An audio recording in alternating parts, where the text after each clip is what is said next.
지난 12월 18일자로 경제적 어려움을 겪는 소득층과 실직자의 자살이 크게 늘었다. 파이낸셜 뉴스의 그 제목이었습니다. 한 해의 이 경제적 어려움으로 말미암아 극단적 선택을 하는 사람이 현재 1년에 한 761명 정도 된다고 그래요. 근데 원인이 밝히지 않는 사람까지 생각하면 그 숫자는 훨씬 더 그보다 많다고 보는데, 그 사람들이 바로 우리 곁에서 살고 있는 사람들이다. 그 사람들이 바로 우리 크리스찬들이고 우리 교회 성도들일 수 있다. 그런데 우리가 무관심하다. 이것은 우리들에게 어떤 면에서 어느 정도 책임을 우리가 져야 할 부분이 있다는 겁니다. 주님은 분명히 마태복음 25장에 보면 마지막 때에 염소와 양을 갈라놓으시고 말씀하셨어요. 너희가 내가 병들었을 때 날 찾아보았고, 내가 어려울 때 너희들이 나에게 입을 옷을 주었고, 내가 옥에 갇혔을 때 너희들이 나를 돌봤느니라. 언제 우리가 그렇게 했습니까? 지극히 작은 소자에게 한 것이 곧 내게 한 것이다. 우리가 어떤 면에서 보면 이 세상의 모든 사람들과 연관성이 있어요. 나 혼자 사는 게 아니에요. 그런데 극도의 이기주의로 말미암아 오늘날 우리 한국 사람들의 의식 구조에는 내가 열심히 노력해서 내가 잘 먹고 잘 살면 되지, 그게 성공이 아니야? 이렇게 잘못 생각하는 분들이 있는 것 같아요. 그런데 주님은 양과 염소를 구분하면서 분명히 그렇게 말씀했어요. 너희들이 나를 찾아보지 아니했다. 이거 매우 심각한 일이에요. 예수를 믿는다고 하면서 예수님을 찾아보지 않는다고 하는 것은 결국 우리의 책임이 크다는 거죠. 그런데 이 문제에 대해서 그렇게 사람들이 심각하게 안 생각해요. 우리가 2019년 한 해를 잘 마무리하면서 여기까지 달려왔습니다. 어떻게 보면 여러분들이 여기 있다는 이 자체로 이미 그 한 해의 그 마지막을 성공적으로 살아왔다. 왜? 생존하는 것 자체가 어려운 때니까요. 그러면서 제가 언젠가 우리 교회에 한 일주일이면 우리 교인들을 다 돌아볼 때가 있었어요. 그때 제가 우리 교인들의 형편을 살펴보니까 어떤 사람은 너무 잘 나가는 거예요. 수입이 너무 많아요. 그것도 갑자기 하나님의 은혜로 막 잘 됐어. 또 어떤 사람은 사업의 부도로 말미암아 굉장히 어려움에 빠졌어요. 그때 내가 믿음이 있는 한 집사에게 나한테 200만 원만 주라. 뭐 하시려고 그러세요? 내가 누구 줄 사람이 좀 있다. 주더라고요. 그래서 내가 그 돈을 그 부도난 집사님에게 갖다 주면서 이렇게 말했어요. 집사님이 이 돈을 받으세요. 그리고 어려움에서 좀 빨리 추스리고 일어났어요. 그리고 형편이 나아지면 그 돈을 이 돈 준 사람에게 갚지 말고 집사님보다 훨씬 더 어렵게 사는 사람에게 돌려주세요. 오늘날 우리가 어떻게 보면 기독교 공동체라고 하는 이 그리스도인이라고 하는 한 지체의식을 가지고 살면서 이웃을 돌아보지 않는 게 너무 많아요. 지난 대구 북구의 40대 부부가 극단적 선택을 했는데, 이 사람도 보면 살려고 무지 발버둥을 쳤어요. 그런데 차상위 계층 지정이라도 좀 받으려고 했는데 차가 있다는 명분으로 한 달에 200만 원의 수입이 있다는 이유로 거절당했어요. 결국은 가족들이 버틸 수 있는 한계까지 버티다가 결국은 극단적 선택을 하고 말았는데 난 그분들이 크리스찬이라고 봐요. 왜냐하면 꼬박꼬박 빌린 이자 다 주고 다 했어요. 그 얼마 전에 몇 년 전에 명성교회 한 일가족 그 사망 선고도 소식도 보면 그 경제적 어려움을 이기지 못한 크리스찬 가정에서 극단적 선택을 한 것에 대해서 안타까움을 같이 느꼈던 적이 있었죠. 그리고 이제 그 교회나 이제 일반 교회에서는 그런 갑작스러운 어려움을 당한 사람들을 돕는 기구들이 많이 생겼어요. 우리 교회도 보니까 예산에 긴급 구호 예산이라는 게 있었는데 올해 한 푼도 안 썼더라고요. 물론 우리 교회에서 사회복지 기금이라든지 뭐 어려운 이웃들에게 쌀과 라면과 김장 담그기와 이런 것들을 안 했다는 게 아니에요. 정말 갑작스럽게 어려움을 당한 사람들이 스스로 해결할 수 없어서 누구한테 이 말도 못하고 자존심 때문에 힘들게 살다가 삶을 포기해버리는 사람들이 있다면 우리는 무책임할 수 없다 이 말이에요. 그래서 마침 또 내일 우리 교회에 어떤 한 그 사업하시는 분이 우리 교회에 그 복지기금을 기증하겠다고 왔어요. 감사한 일이죠. 그래서 제가 내일 각 우리 기독교 신문사라든지 방송사에 취재를 나오라고 그랬어요. 그래서 아마 내일 여러 기관에서 좀 나와서 취재할 건데 미담이잖아요. 이 어려운 때 자기 살기도 바쁜데 누구를 돌아보는가 쉽지 않단 말이에요. 그런데 성경은 우리에게 계속 뭐라고 말하냐면 사회적인 약자를 돌보라고 그래요. 고아와 과부 그리고 나그네와 이방인들 이런 사람들을 보호하라는 거예요. 왜냐하면 하나님은 항상 고아들의 아버지가 되셔요. 스위스 제네바의 피에르 렌치니크 박사는 의학과 위생학이라고 하는 잡지에서 특이한 점을 하나 발견했다고 그래요. 그게 뭐냐면 고아가 세계를 주도하더라는 거예요. 그러면서 세계에서 위대한 역사를 이루었던 사람들의 면면을 살펴봤더니 대부분 고아 출신이더라고요.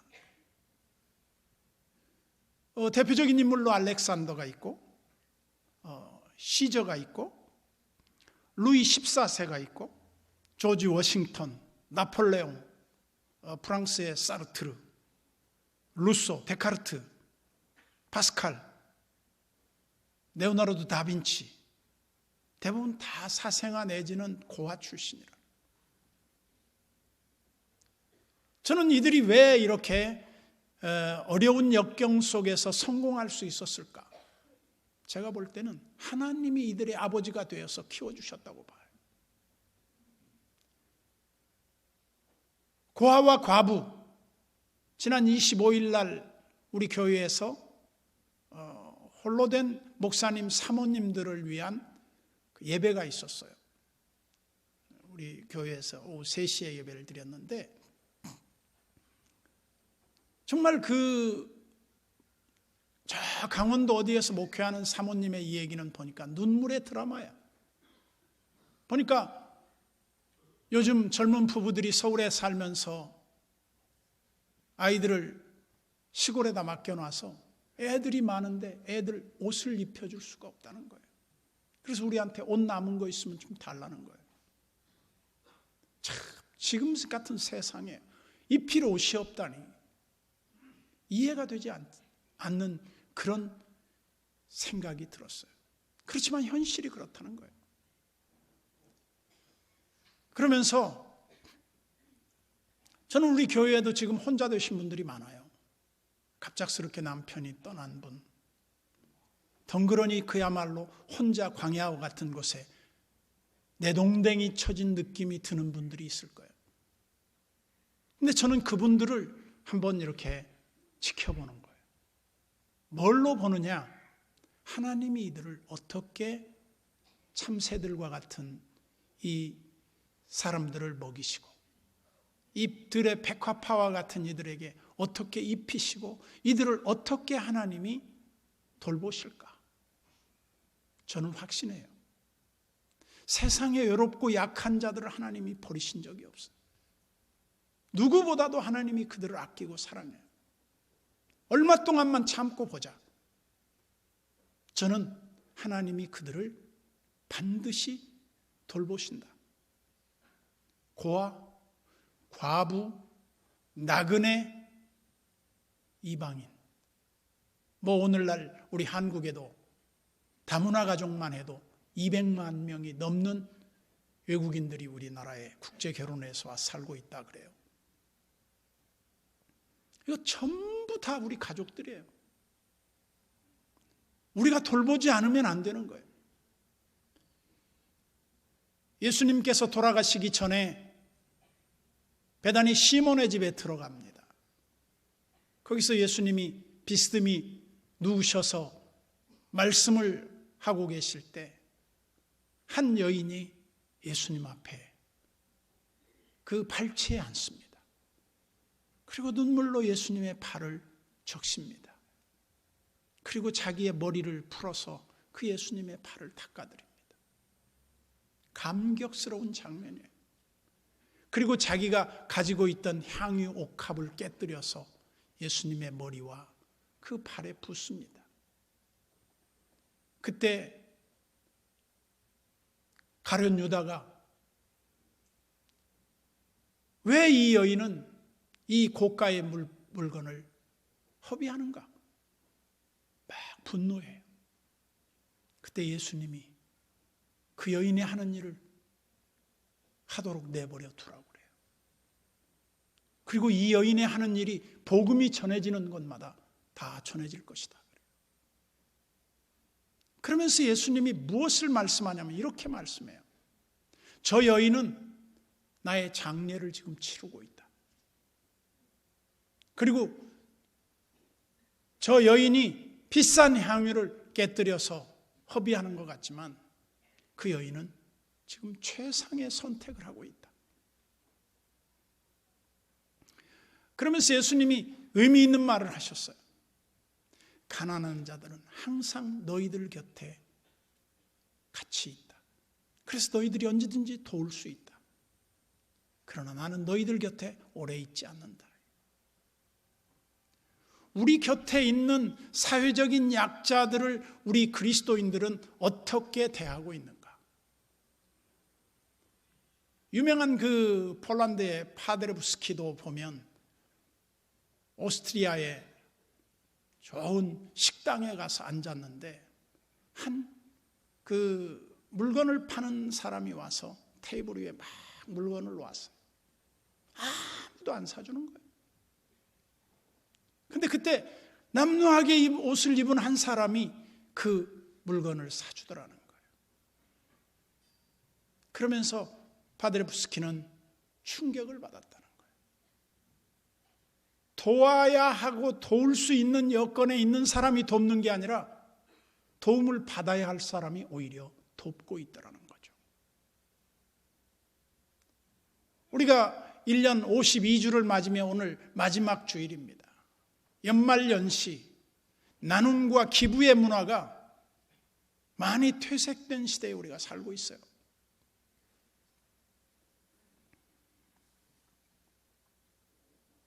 기업인들도 기부가 현저히 줄었다고 그래요. 우리가 소비 문화에 대한 1.0의 시대, 2.0의 시대, 3.0의 시대로 나누는데 1.0의 시대는 외제와 명품을 찾는 시대라고 그래요. 2.0의 시대는 가성비가 높은 물건을 산다고 그래요. 근데 3.0의 시대는 내가 사는 물건이 그 기업이 의미 있는 어떤 목적을 갖고 있는가, 기업 가치를 본다는 거예요. 그래서 한동안 우리나라 모 라면 회사가 교회 장로님인데 그 불우이웃들을 많이 도왔어요. 그러면서 그 기업이 청와대에 가서 수상까지 받았어요.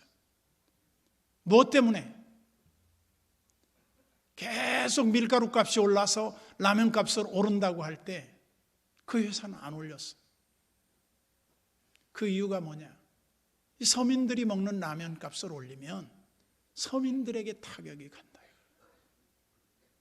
그래서 소위 말해서 착한 소비의 시대에 사람들은 선한 목적을 가진 좋은 기업들에게 돈을 쓰는 것을 아까워하지 않는다. 그래서 한때 미국에서 이런 그 캠페인이 벌어졌었던 적이 있죠. 내가 운동화 한 켤레를 사면 아프리카에 신발을 살 수 없는 아이들한테 신발 한 켤레가 제공된다는 거죠. 즉 신발 한 켤레 값을 두 켤레 값을 주고 사는 거예요. 사주는 거죠, 말하자면.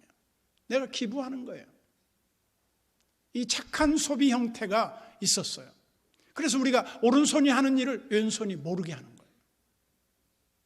그리스도인의 삶은 끊임없는 구제와 선행이 뒤따라야 돼요. 미국을 일명 우리가 기독교 국가라고 그럽니다. 기독교 국가의 그 삶의 원칙을 보면 그 사람들은 어떤 원칙을 갖고 있느냐? 자기 손으로 열심히 알바를 해요. 그래서 버는 그 돈으로 구제를 해요. 우리나라 사람들은 왜 알바를 하냐니까 그 유흥비 마련을 위해서 알바를 하는 애들이 많다고 그래요. 그래서 자기네들이 유흥비 딱 벌면 내일 나온다는 말도 안 하고 안 나온대요. 우리가 생각할 때 지금 우리 한국의 기독교 신앙은 1,000만 명이 넘는데 삶은 너무 기독교적이지 않게 살고 있다. 이거 좀 무책임하지 않느냐 이거예요.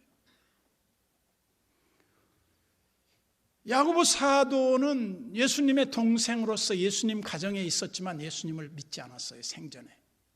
그렇지만 나중에 이 야고보가 예수를 믿고 감독이 됐는데, 야고보는 이론적이고 추상적인 신앙을 굉장히 싫어했던 것 같아요.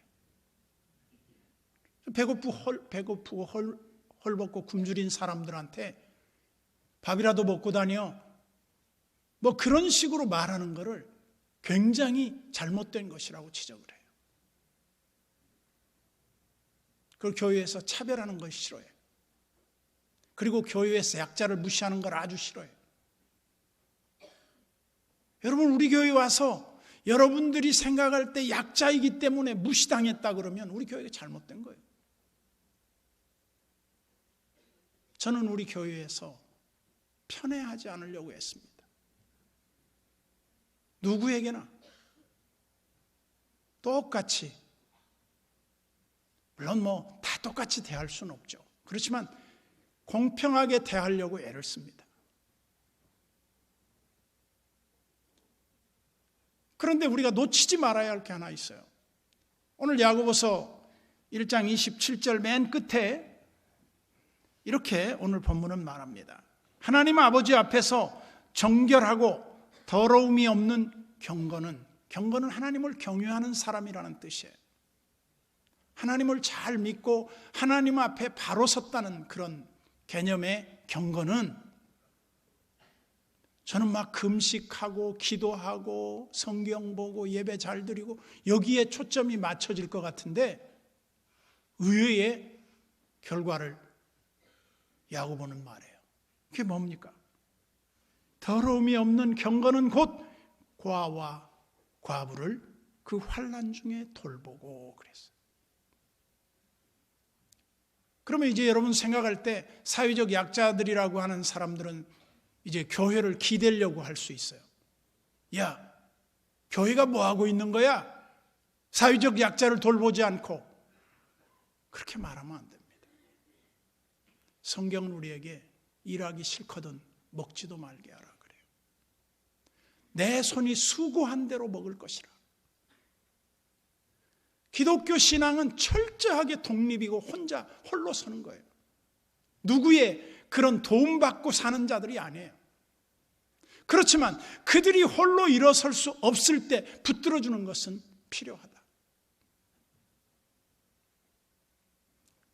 어떤 사람이 예수님 앞에 와서 물어봅니다. 선생님, 계명이 어느 계명이 제일 큽니까? 그러니까 예수님이 너 성경 안 봤어? 10계명에 뭐라고 돼 있느냐? 반문했어요. 그랬더니 이 사람이 하나님을 사랑하고 내 이웃을 내 몸과 같이 사랑하라고 했습니다. 너 천국이 가깝다 너에게. 그렇게 살아라는 거예요. 그랬더니 이 젊은이가 반문해요. 선생님, 이웃이 누굽니까? 그러면서 예수님이 이웃에 대한 예를 들어줍니다. 어떤 사람이 예루살렘을 떠나서 여리고로 내려가다가 강도를 만났지. 강도를 만나가지고 가진 걸 다 빼앗기고 몸은 다 만신창이가 다 죽어가고 신음하고 있을 때 살려달라고 부르짖지만 제사장이 지나가면서 그냥 바쁘다고 갔어. 레위인도 그냥 지나갔어. 그런데 인간 개같이 여겼던 사마리아 사람은 그 어려움 당한 사람에게 다가와서 그 사람을 상처에다가 올리브 기름을 발라주고 그 사람을 둘러엎고 주막에까지 갔지. 그리고 동전 금화겠죠. 금화 2를 주면서 이 사람 치료해 주라고. 비용이 더 들면 내가 주겠다고. 감격스러운 장면이에요. 그러면서 예수님이 묻죠. 야, 네 생각에는 어떠냐? 누가 네 이웃인 것 같냐? 그야 사마리아 사람이죠. 맞다. 우리 주변에 우리의 도움이 필요한 사람에게 네가 이웃이 되어주는 거야. 우리 기독교인들이요, 자기 삶에 다 갇혀 있어요. 전부 다 내 일에 관심이 없어요. 한 가족들도요, 자기 왜 잘 누군지 몰라요. 관심 없어요. 오늘 예수님은 우리에게 말씀합니다. 그리스도의 제자된 우리가 참되고 경건하게 산다고 하는 게 뭐냐? 사회적 약자를 도와주는 거라는 거예요. 그래서 제가 우리 교회에서 캠페인을 벌인 적이 있죠. 시장에 가서 물건값 깎지 않기, 그 다음에 조금 잔돈 남은 거 안 받기. 그게 말하자면 현대인들의 이삭을 줍지 않는 거나 마찬가지고 저 모퉁이까지 베지 않는 행위와 같은 것 아니겠는가. 그 도움 받는 사람들이 자존심을 상하지 않도록 도와주는 것도 지혜다. 그런데 우리는 예수님이 우리에게 맡겨주신 그 일에 대해서 너무 무관심하게 살고 있지 않는가. 제 후배 목사가 그 한비아 여행가에 그 문자를 보냈더라고요. 그 한비아가 이런 말을 했어요. 나는 세계를 각지 여행을 하면서 낯선 길을 두려워하지 않습니다. 왜냐하면 나는 모르는 길은 물어서 갑니다. 그리고 내가 혹시 길을 잃었을 때는 조금 헤매면 됩니다. 그러나 인생의 목적을 잃어버리면 이건 불행한 것입니다. 참 의미 있는 글이라고 봤어요. 우리가 하나님 앞에서 우리의 삶의 목적을 잃어버리고 산다면 우리 잘못 사는 거죠. 우리 주님이 부르신 부름의 그 목적에 합당하게 살지 않고 있다는 거예요. 우리가 내가 받은 은혜를 무엇으로 다 보답하지? 상계동의 슈바이처라고 하는 김경희 박사님의 이 얘기가 나오더라고요. 이분은 지금 43년 동안 43년 전에 연대 의대 전신이었던 세브란스 의전을 졸업하셨는데 84년도에 이분이 상계동에 들어가요. 그 가난한, 제 기억으로는 80년대 초에 제가 상계동을 갔던 기억이 나요. 선배가 목회하고 있었는데 10번 버스 하나 다녔던 것 같아요, 제가 기억에. 그래서 저 농사 짓는 그 쓰레기 마을 같은데 제가 갔었어요. 근데 거기에 이 김경희 박사님이 의원을 차려놓고 의료보험 혜택을 받지 못하는 사람들에게 무슨 치료를 받든지 1,000원만 받는 거예요.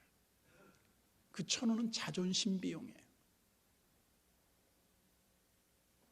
그리고 이분이 땅을 사서 그 자기가 병원에, 그 작은 병원이지만 병원을 운영하다가 이분이 최근에 땅을 다 팔았어. 그래가지고 연대병원에 기증을 했어. 왜 그랬냐? 그랬더니 자기는 젊은 시절에 하나님 앞에 이렇게 기도했대요. 하나님, 하루만 더 살게 해주십시오. 병약했다는 거예요. 하루만 더 살면 그게 하나님의 은혜입니다. 그리고 병원을 하면서도 이분은 하루 종일 진료를 할 수가 없어서 너무 건강이 약해서 오후 1시에서 5시까지만 의료를 했다는 거예요. 그러면서 이분이 6만 5천 평을 땅을 팔아서 그 당시에 시가 53억을 기증을 했는데 이분의 말씀이 그겁니다. 내가 하나님 앞에 기도하고 하나님이 내게 은혜 주셨는데 나도 하나님 앞에 뭔가 보답하고 하나님 앞에 내가 결산을 하고 가야 할 것 같아서 자기가 일부러 가난해졌다는 거예요. 사람들은 더 가지고 싶고 더 그것을 붙들고 싶지 그걸 놓고 싶은 사람이 얼마나 있겠습니까?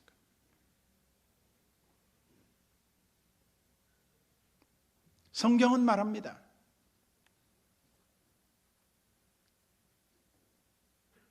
약한 자를 돌보고 가난한 자를 너희들이 돌봐주는 것은 하나님이 너희들한테 구워간 것이다.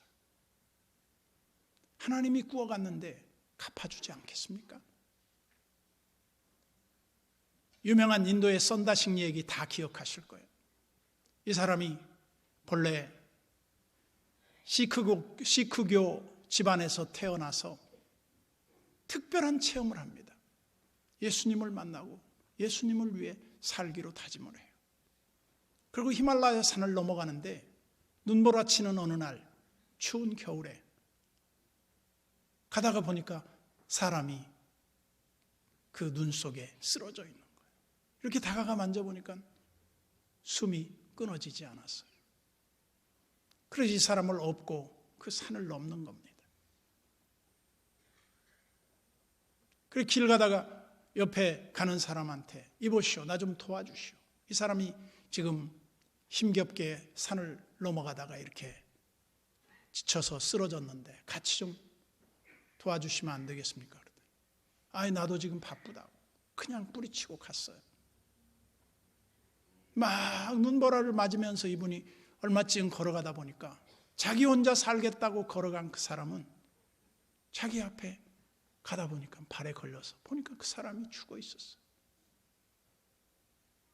그러면서 썬다싱이 그 사람을 업고 가면서 막 낑낑대니까 땀에 얼마나 더워지겠습니까? 그러니까 이 사람도 땀이 나고 엎혀 있는 사람도 그 뜨거운 열기에 녹기 시작하니까 살아났어요. 나도 살고 상대방도 사는 길이 뭡니까? 내가 짐을 치는 거예요. 내가 조금 더 힘드는 거예요. 내가 조금 희생하는 거예요. 저는 미국의 팀 문화는 잘못됐다고 봐요. 원래 팁이 그렇게 출발하지 않았어요.